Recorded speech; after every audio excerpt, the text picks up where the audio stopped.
Bismillahirrahmanirrahim. Assalamualaikum warahmatullahi wabarakatuh. Alhamdulillah, nahmaduhu wa nasta'inuhu wa nastaghfiruh wa na'udzu billahi min shururi anfusina wa min sayyiati a'malina may yahdihillahu fala mudilla lahu wa la yudhlilhu wa la hadiya lahu. Asyhadu an la ilaha illallah wahdahu la syarika lah wa asyhadu anna Muhammadan abduhu wa rasuluh la nabiyya ba'da. Allahumma shalli ala Muhammad wa ala alihi wa ashabihi ajmain amma ba'du. Puji dan syukur kehadirat Allah Ta'ala, salawat dan salam tak lupa tercurah kepada Nabi besar Muhammad Sallallahu Alaihi Wasallam.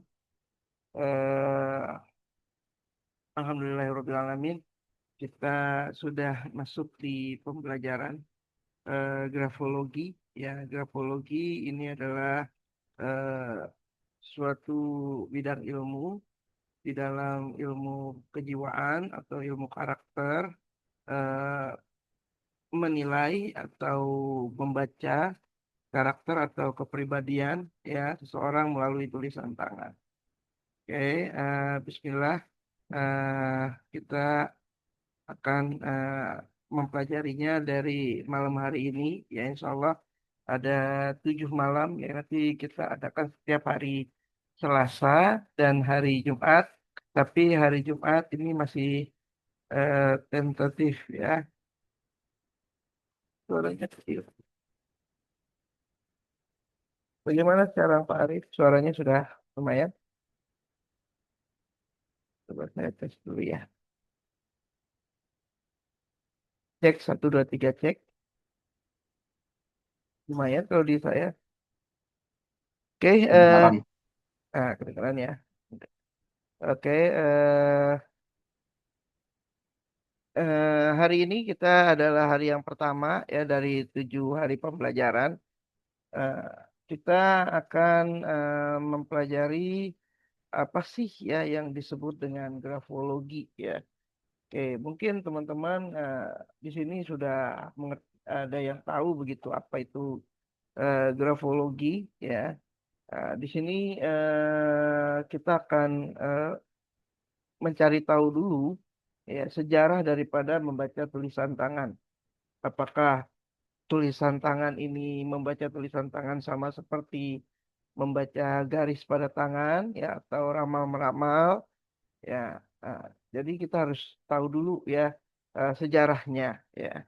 Jadi di sini saya tanya ya di buku modul saya ini apa yang terbayang ketika mendengar grafologi.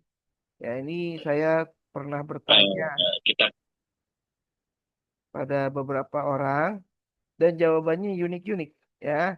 Ada yang menjawab ya seperti biologi gitu ya atau pelajaran geografi ya atau ilmu ramal ya jawabannya unik-unik. Ya, jadi grafologi ini adalah suatu bidang ilmu sebagaimana saya jelaskan tadi. Ya, ini adalah hasil penelitian tentu saja dan juga sistem yang sudah tervalidasi untuk menggambarkan kepribadian dan juga analisa dari tulisan tangan. Nah, grafologi ya ini adalah seni ilmu yang mempelajari tentang tulisan tangan.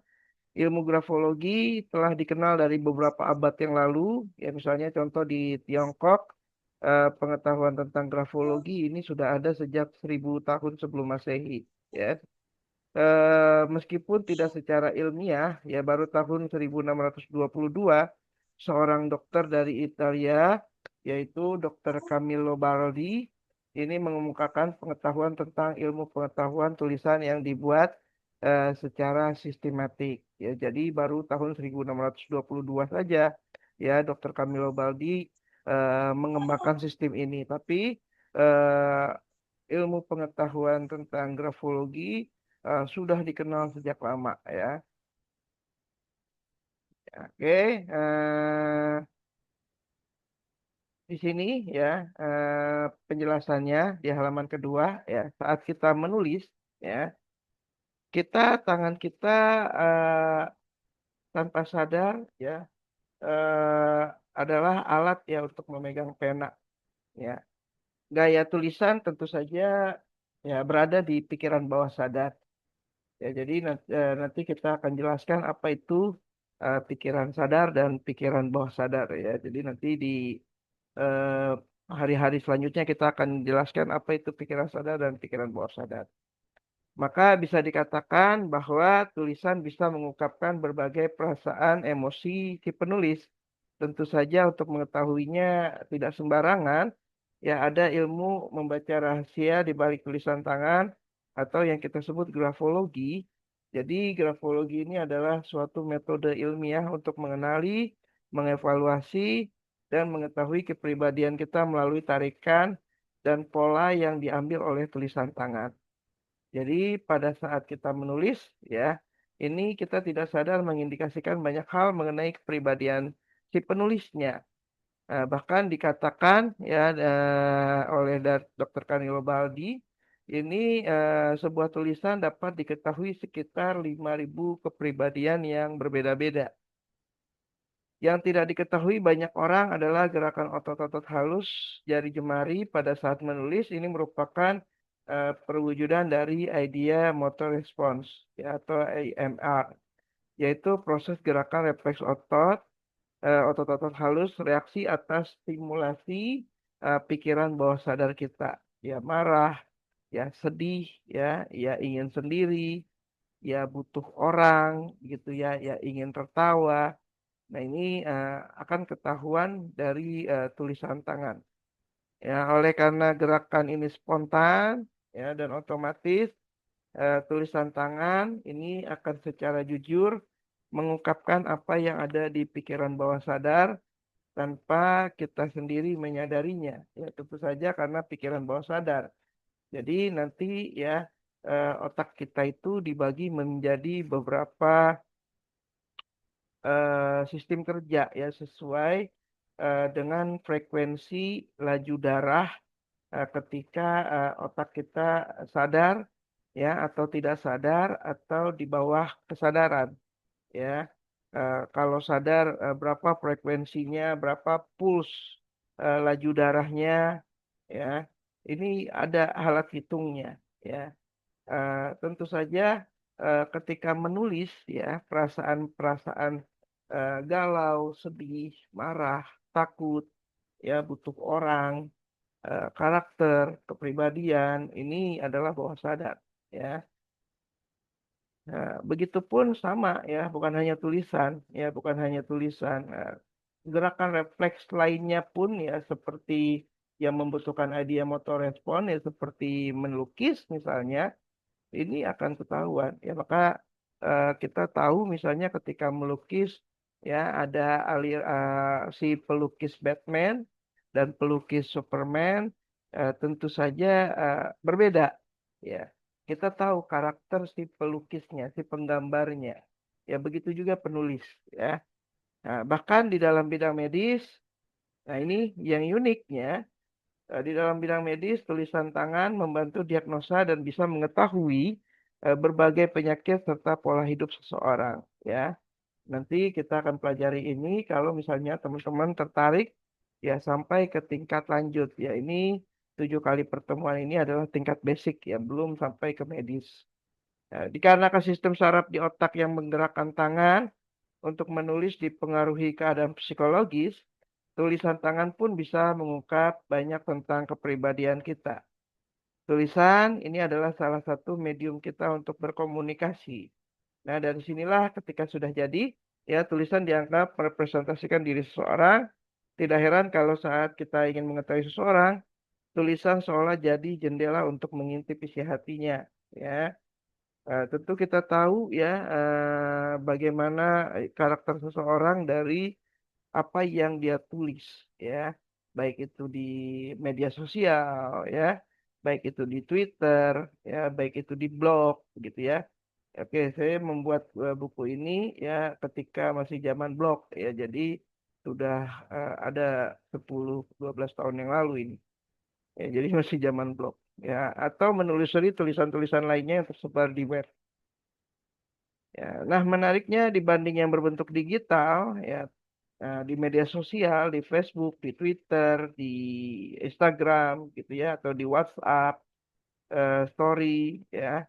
tulisan tangan seseorang itu ternyata bisa menjadi cara ampuhnya. Jadi lebih ampuh melihat tulisan tangan, ya, asal kita sudah mengetahui ilmu membaca tulisan tangan yang disebut dengan grafologi.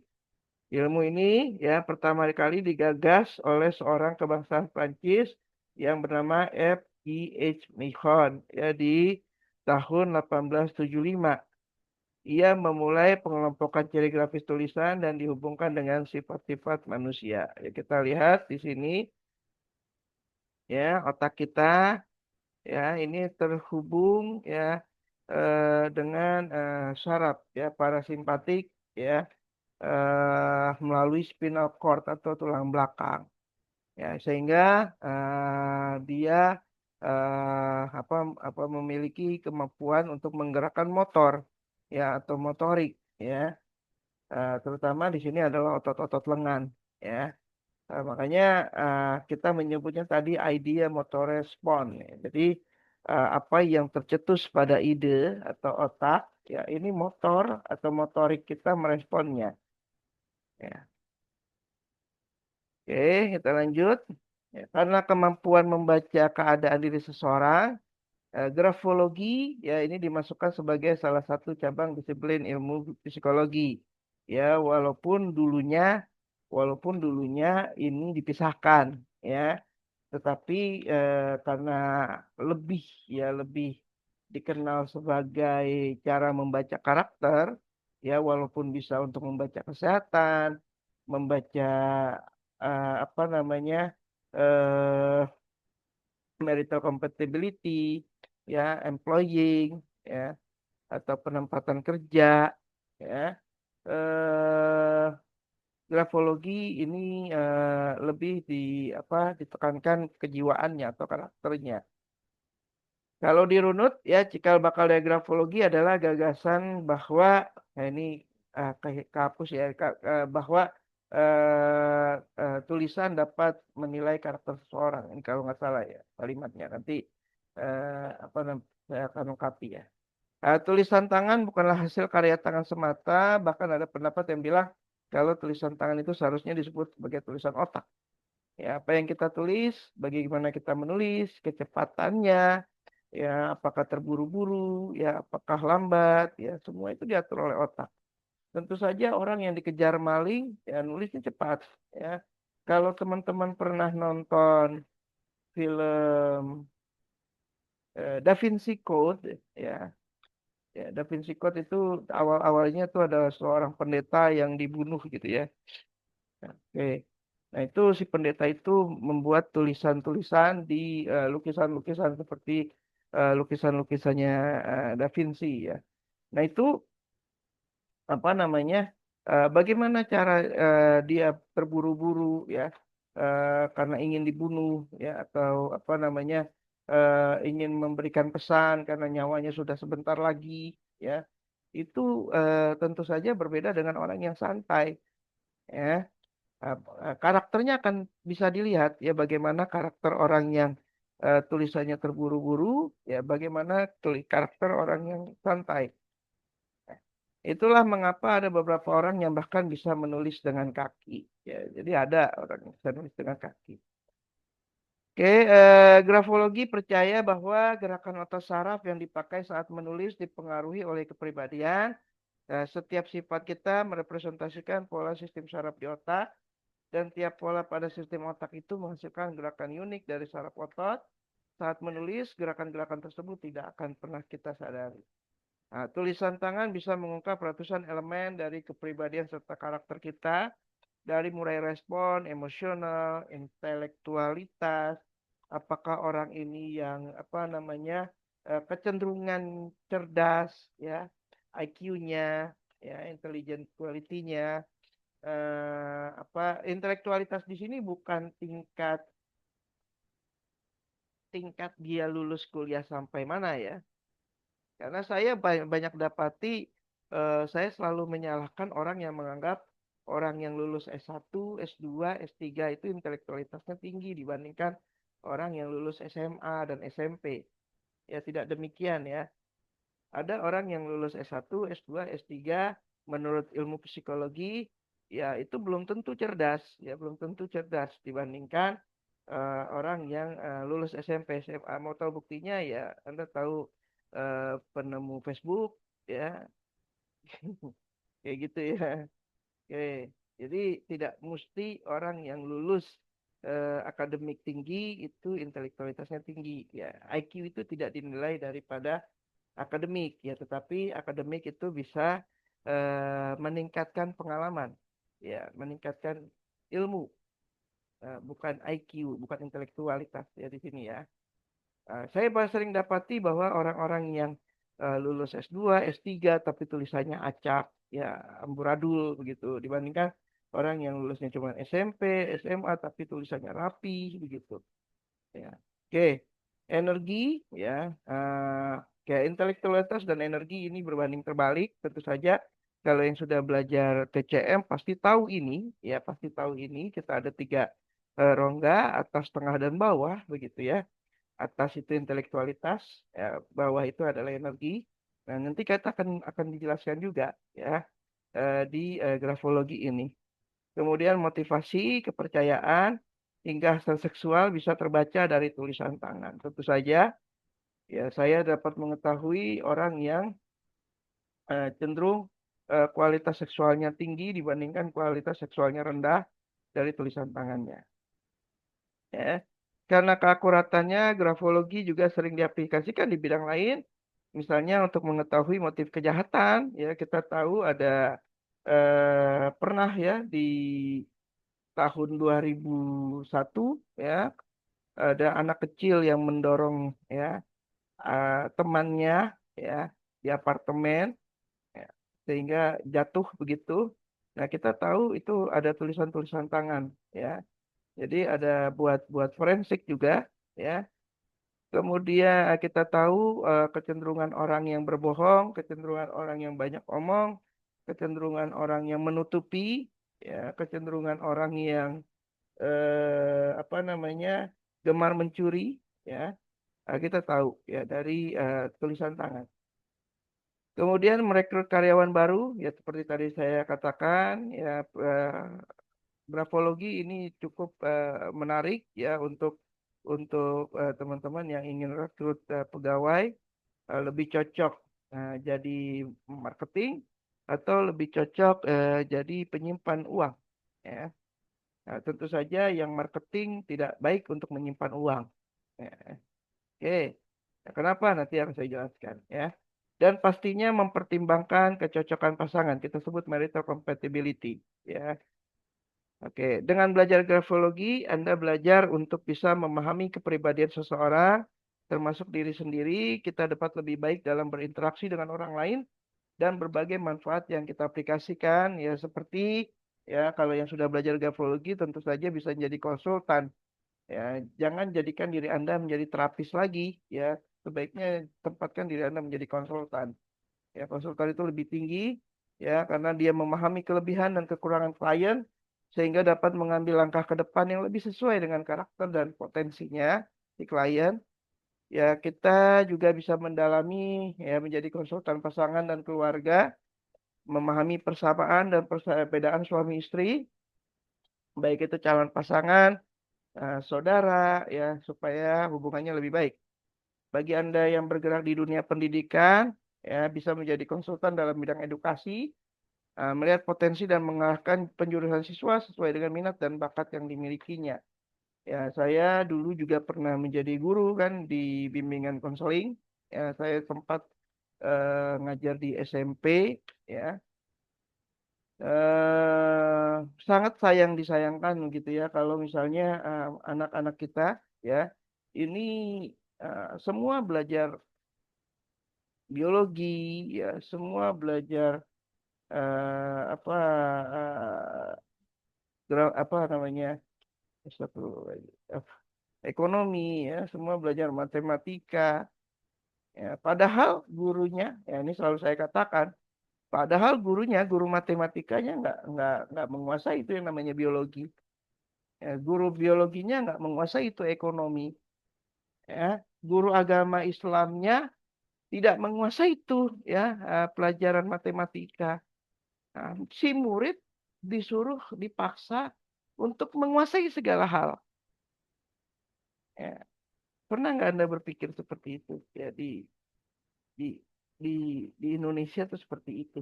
Ya. Oke, ya. Nah, belum lagi ya, anak-anak dipaksa untuk sekolah tahfiz, ya. Semuanya harus dipaksa sekolah tahfiz sesuai kemauan orang tua, ya. Padahal, padahal belum tentu cocok jadi tahfiz, gitu ya. Ya bisa jadi dia pengennya jadi ya pengusaha, bisa jadi dia pengennya jadi seorang sejarawan, ya. Bisa jadi dia cocoknya jadi ya analis, ya. Itu jadilah analis yang beragama kan gitu. Jadilah pendidik yang beragama, jadilah seorang matematikawan yang beragama. Kenapa kok semuanya harus dipaksakan jadi seorang tahfiz? Nah, ini pernah nggak berpikir seperti itu? Begitu jahatnya kita dengan anak-anak kita. Itulah grafologi mengajarkan kita untuk melihat bakat, ya, potensi si anak. Ya, karakter introvert nggak ada yang salah. Ya, karakter ekstrovert nggak ada yang salah. Semua benar Allah ciptakan gitu ya. Nah, tetapi bagaimana kita menempatkan si anak gitu. Oke, Anda juga bisa menjadi konsultan perusahaan, ya, membantu seleksi pegawai, ya, yang mana yang jujur, yang mana yang cocoknya kerja di lapangan, yang mana cocoknya megang duit. Jangan kasih duit ke orang yang jadi marketing. Itu selalu saya ngomong gitu ya. Nanti akan kita pelajari, ya. Saran penempatan, job profiling, ya. Dan juga dengan grafologi kita bisa mengetahuinya, ya. Bisa juga diaplikasikan dalam bidang lainnya seperti hukum dan kepolisian, ada forensik di situ.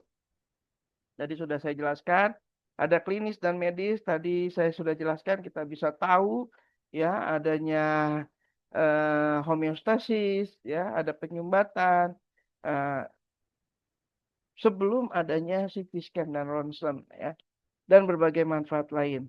Ada berbagai cara untuk mengetahui sifat dan karakter seseorang dari kebudayaan timur, terutama Tiongkok. Ya, kita kenal namanya Mian Xiang atau fisiognomi, ya, atau Su Xiang, membaca tangan dan garis tangan. Di barat kita sebut palmistry, ya, seperti teman-teman Steven, ya. Kemudian ada Bazi, ya, metode 8 karakter. Dari kebudayaan barat selain enneagram ya atau teori 9 watak berkembang pula lah grafologi, ya. Kata yang terakhir itu yakni grafologi berasal dari bahasa Yunani, graphein artinya tulisan dan logos artinya ilmu. Jadi dalam bahasa Inggris grafologi disebut handwriting analysis, ya, menganalisa tulisan tangan. Sebenarnya grafologi bukan ilmu baru, ya. Sejak ribuan tahun yang lalu Tiongkok kuno sudah ada. Ya, begitu pula Kaisar Romawi Nero, saking percayanya pada grafologi, dia pernah mengatakan bahwa dia tidak akan mengangkat seorang menteri yang tulisannya menunjukkan karakter penipu. Ya, Anda tahu Nero, Nero yang kaisar yang paling dibenci ya karena dia melakukan pembakaran. Ya. Kaisar lain ya seperti Agustinus juga pernah dianalisis tulisan tangannya pada awal abad kedua. Sejarawan Romawi Suetonius Tranquilius mengatakan tulisan tangan sang kaisar tidak terpisah dengan cukup baik. Ciri demikian menunjukkan dia adalah orang yang kejam. Jauh sebelumnya raja-raja Mesir kuno banyak memanfaatkan grafologi untuk mengangkat para pejabat kerajaan. Jadi ya, grafologi ya seperti saya jelaskan tadi pada abad ke-17 baru seorang Camillo Baldi, ya, seorang profesor dari Italia di tahun 1622 ini melakukan penelitian yang ekstensif tentang grafologi. Ya, dia menyatukan pakar grafologi dari Prancis dan Jerman yang formulasinya kita pelajari pada hari ini, ya. Oke. Lanjut ya penjelasan yang di halaman sebelum kita masuk ke penjelasan indikator-indikator grafologi. Ya, kita di halaman terakhirnya. Menurut penelitian ilmiah, tulisan muncul dari akar bawah sadar. Dengan demikian, setiap goresan dan tarikan yang ditorehkan pada kertas ini dapat menunjukkan karakter dan menggambarkan kepribadian si penulis. Para dokter dan psikolog juga menyadari bahwa dorongan yang membuat seseorang menulis datang langsung dari otak. Dalam menulis, dorongan-dorongan itu menimbulkan suatu sedi gerakan yang halus dan kompleks. Gerakan kecil inilah yang mencatat pengaruh dari pikiran bawah sadar manusia. Ya, kita juga bahas ahli psikologi seperti Sigmund Freud, ya Bapak psikologi, dan Carl Jung, Bapak karakter, merupakan orang-orang pertama yang memanfaatkan tulisan tangan sebagai alat bantu untuk mempelajari karakter dan kepribadian setiap individu. Karena itu, sejak lama banyak perguruan tinggi di sejumlah negara, termasuk Indonesia, memasukkan grafologi dalam mata kuliah psikologi dan kriminologi.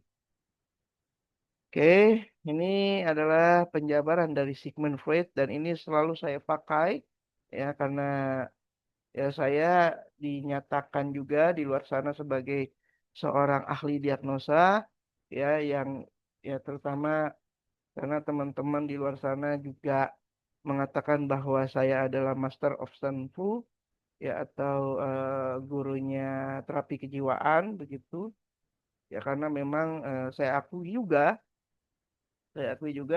karena memang ilmu diagnosa yang saya pakai begitu di dalam pengobatan itu tidak murni dari TCM gitu ya atau tidak murni dari Ayurveda ya kebanyakan justru adalah eh, bagaimana saya mempelajari ilmu psikologi karena memang itu adalah eh, sub bidang saya di dalam pendidikan dulu ya di akademik. Ya, jadi karena memang di akademik saya belajar psikologi, tentu saja cara diagnosa saya, cara pendekatan saya ya terhadap terapi ya dan diagnosa ya kalau kata beberapa orang kok sifu tahuan orangnya ya karena saya mau pelajari psikologi ya. Oke, di sini ya Sigmund Freud ya bapak psikologi ya ini mengatakan gitu ya tidak ada manusia yang menyimpan rahasia. Oke, jadi nggak ada manusia yang menyimpan rahasia. Jadi tidak ada manusia benar kalau kata peribahasa gitu ya sepandai-pandainya tupai meloncat ya pasti akan jatuh ya atau ditutup-tutupinya ikan bangkai pasti akan tercium juga. Ya, bila bibir diam, ya, bila orang itu yang menyimpan rahasia itu diam, ya, si penyimpan rahasia itu akan bercolot dengan ujung jemarinya. Ya, rahasia terbersit dari seluruh pori-pori kulitnya. Ya, maka buat ahli kejiwaan, ya, eh, seberapapun Anda menyimpan rahasia, bagi kami itu hal yang biasa untuk kami ketahui. Kita bahas sejarah dan perkembangan grafologi. Nah, sebelum membahas tentang tanda grafologi basic ya atau grafologi dasar, ada baiknya kita pelajari dulu sejarahnya sehingga bisa melihat alur dan metode grafologi itu seperti apa ya. Secara singkat, sejarah grafologi pertama ya 300 sebelum Masehi, Aristoteles membahas tentang keterkaitan ide ya, pemikiran dan otak, ucapan dan juga tulisan. Di tahun 200 sebelum Masehi, Q. Suetonius Trunculus ini menganalisa tulisan tangan Caesar. Nah, 1100 Masehi, China ini memanfaatkan analisa tulisan. Tapi belum ada istilah grafologi sebagai salah satu rekrutmen kerajaan, ya, terutama di dinasti Han, ya. Kita tahu ya banyak kalau kita suka gemar nonton film film Cina ya raja itu mengangkat menteri-menteri ya dan pejabat-pejabat ya tentu saja eh, salah satu ya cara ujiannya dengan menganalisa tulisan tangan. Di tahun 1622 ya Francois de Mel Prancis ini menyinggung bahwa tulisan tangan merupakan perwujudan dari karakter seseorang. di dalam buku The Means of Knowing the Habits and Qualities of a Writer from His Letters yang dibuat oleh Camillo Baldi. Awal abad ke-19, Art Franklin and Abraham Lincoln, Prancis ini membentuk sebuah organisasi profesional yang disebut Societe Graphologue untuk mengeksplorasi hubungan antara grafologi dan kepribadian. Kemudian Epichon mematenkan istilah grafologi pertama kali di abad ke-19 ya untuk menyebut ilmu yang mempelajari kepribadian individu melalui tulisan tangan mereka. Di tahun 1872, The Mysteries of Handwriting and a System of Graphology dipublikasikan dan menjadi salah satu rujukan grafologi yang digunakan secara luas menyebar ke seluruh Eropa. Di dekade terakhir abad ke-19, penelitian-penelitian di Jerman merupakan penelitian lebih intensif mengenai hubungan tulisan dengan tangan karakter seseorang, diteliti ukurannya, diteliti tekanan pulpennya, diteliti kecepatan tulisannya, dan sebagainya. Akibatnya di Eropa tumbuh minat yang besar yang menyebabkan universitas-universitas mulai menawarkan program doktor atau master dalam bidang grafologi melalui jurusan psikologi mereka. Setelah itu, ya grafologi berkembang ke seluruh dunia seperti Amerika, Indonesia, India, dan berbagai negara lainnya. Yang menarik, ya kita harus paham dulu, pada periode 1850 sampai 1950-an, ya, abad 19 sampai 20, terjadi dua kubu besar metode grafologi. Ya. Yang pertama, metode Prancis dengan pendekatan traits. Apa itu traits? Menganalisa grafologi dari huruf per huruf. Ya, seperti titik pada huruf I, ya, sebagai indikasi kebiasaan memberi perhatian terhadap detail. Kemudian huruf A dan O yang terbuka atasnya sebagai indikasi verbal. Apakah orang ini banyak omong, apakah orang ini tertutup, itu kita lihat pada huruf A dan O. Nah, kemudian Jerman dengan pendekatan Gestalt ini menganalisa grafologi dengan cara melihat kesan secara keseluruhan. Kesan rapih, ya, tulisannya cepat, tekanan pulpen, ya, dan sebagainya. Awalnya sempat berselisih pendapat antara Prancis dan Jerman. Singkat cerita, ternyata tidak lama kemudian disadari bahwa untuk mendapatkan gambaran kepribadian yang akurat, ini antara Prancis dan Jerman tidak bisa berdiri sendiri, melainkan perlu menggunakan pendekatan keduanya. Maka inilah yang kita pelajari pada hari ini, yaitu pendekatan holistik. Apa itu holistik? Yaitu menggabungkan antara traits dan gestalt. Ya. Pendekatan Jerman, Gestalt ini cenderung relatif lebih sederhana untuk dipelajari. Umumnya mempelajari kelompok dari luang, ya, apakah itu ukuran huruf, spasi, kemiringan huruf, margin, ya, baseline, zona, dan sebagainya. Kemudian bentuk, apakah garis-garis, ya, apakah tajam-tajam, apakah hurufnya bulat-bulat, apakah hurufnya mengalir, apakah hurufnya kotak-kotak, ya, dan sebagainya. Kemudian gerak, ya, atau eksekusi, kecepatan, tekanan, tebal, tipis. Pendekatan Jerman yang umum kita temukan di buku-buku grafologi atau psikologi populer. Nah, pendekatan Prancis atau yang kita sebut traits ini jauh lebih banyak yang dipelajari namun cenderung tidak mudah. Kenapa? Karena kita belajar huruf per huruf, ya. Perlu pemahaman khusus dalam mengkaitkan satu tanda dengan tanda lainnya. Ya, makanya kalau pendekatan Prancis ya biasanya orangnya harus benar-benar paham tentang ilmu psikologi. Pendekatan holistik ya gabungan metode di atas dua-duanya ini dipelajari lebih lengkap ya dibandingkan dua metode di atas insya Allah ya. Oke, sekarang kita belajari apa keunggulan dari Graphotes. Jadi gini teman-teman, apa yang dimaksud Graphotes? Ya Graphotes itu sama seperti psikotes, ya, sama ya bagaimana mengetes tulisan individu, yaitu artinya grafotest ya. Nah, saya sudah perintahkan teman-teman ya untuk mengumpulkan tugas. Ya berarti itu tulisannya tangannya teman-teman atau keluarga teman-teman itu sedang ingin kita tes ya. Nah, salah satu keunggulan grafotes ini tidak dapat dibohongi. Ada tulisan tangan seseorang melalui grafotes dapat diketahui motivasinya, kestabilan emosinya, bidang pekerjaan minat yang sesuai, keadaan mentalnya, beban masa lalunya, penyakit yang dideritanya, kecenderungan seksualnya, apakah dia homo atau heteroseks, ya apakah dia hiper, ya atau hiposeks, apakah kecenderungan monogami atau poligami, ya. Kemudian kecenderungan intelektual, kekuatan dan kelemahan diri. Ya, penerapan Grafotest ya, ini diterapkan untuk rekrutmen, tes kepribadian, pembentukan tim manajemen dan peningkatan performa dari staf yang ada, konsultasi anak dan dewasa, bimbingan mengenai bidang pendidikan dan pekerjaan yang cocok dengan kepribadian, penilaian mengenai kemungkinan penipuan, kecenderungan berbohong, serta memberikan gambaran mengenai diri sendiri agar dapat mengenal dan mengembangkan diri.